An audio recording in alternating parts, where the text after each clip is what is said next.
We found a boat, then sailed away from the island. We had to. We didn't belong there.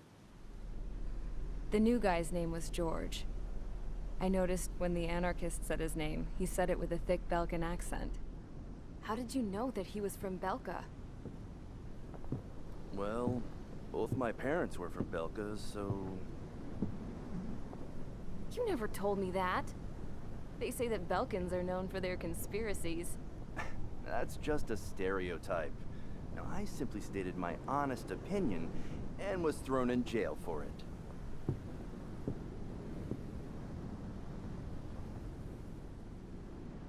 The princess sat there looking miserable. That was a dumbass stunt she pulled back there, but it got us on this boat.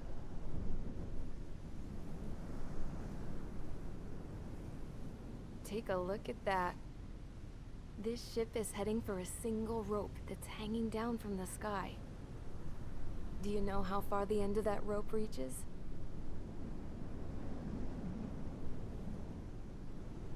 Outer space. No.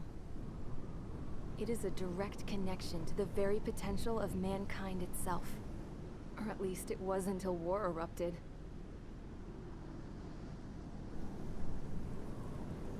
It's my strong belief that the rope might be connected to a very distant, faraway source of great conflict and strife.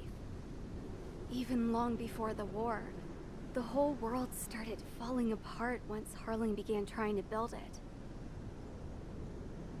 I often wonder what was going through Harling's mind when he was trying to destroy the very thing that so many people were sacrificed in order to create.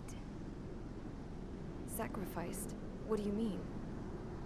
Have you seen all of those countless old space shuttles on Tyler Island that are no longer in use? Yeah. I always thought of them as a good source of scrap. They're an obsolete technology that was abandoned during the construction of the space elevator. Which would mean that if the space elevator was destroyed, it would be that much harder for mankind to reach the stars. Until we find another way. But even then, Harling still went ahead and tried to destroy it. At the cost of his own life. That's not the way I heard it. What I heard was that he sacrificed himself to protect the tower from an incoming missile. Oh, I was told he tried to fly his ship into the tower in order to destroy it. I wonder which story is true, Your Royal Highness. I don't know. Looking at it objectively, it's reasonable to believe that Harling had both options before him. When it comes to which one you think he took, I guess it's like a mirror. Yes, it is. It's like a mirror looking into your own soul, based on whichever choice you believe it was. At the moment, though, I can only see darkness.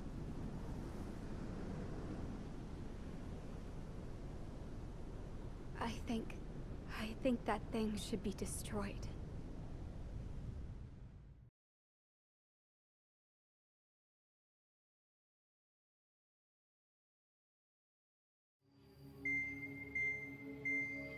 It's time for the briefing. Although, since we don't have any contact with HQ, it's not like this is an official mission. Anyway, it looks like the seizure of Tyler Island and the relief from Osea have been postponed.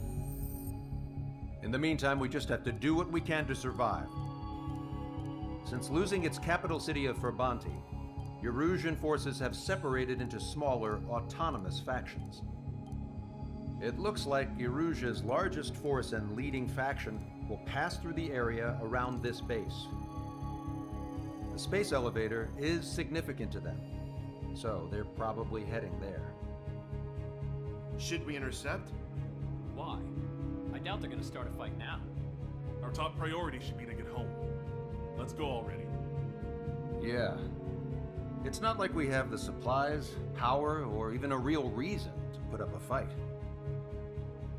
But, what are we going to do if they bring the fight to us? We need to be ready to push them back. If we head inland from here towards Erusia, there's an old castle that's been converted into a stockpiling base. Shalaji Castle. It's currently occupied by some of the Erusian forces that broke off, but we need ammo and fuel. They appear to have converted a freeway into a runway, so we can expect them to have the capacity for air combat. But they'll be easier to handle than Erusia's lead faction. Well, we can't use all our aircraft to attack. The transport carrying the stolen supplies needs support. Okay, Strider Squadron. You head out first, and neuter the dogs at the stockpiling base. Rendezvous with Cyclops Squadron, who will bring the transport. Then we bring the supplies back to this base. Got it. Aircraft are our only threat. Sounds good. We'll make it. We're all gonna fly home. Together.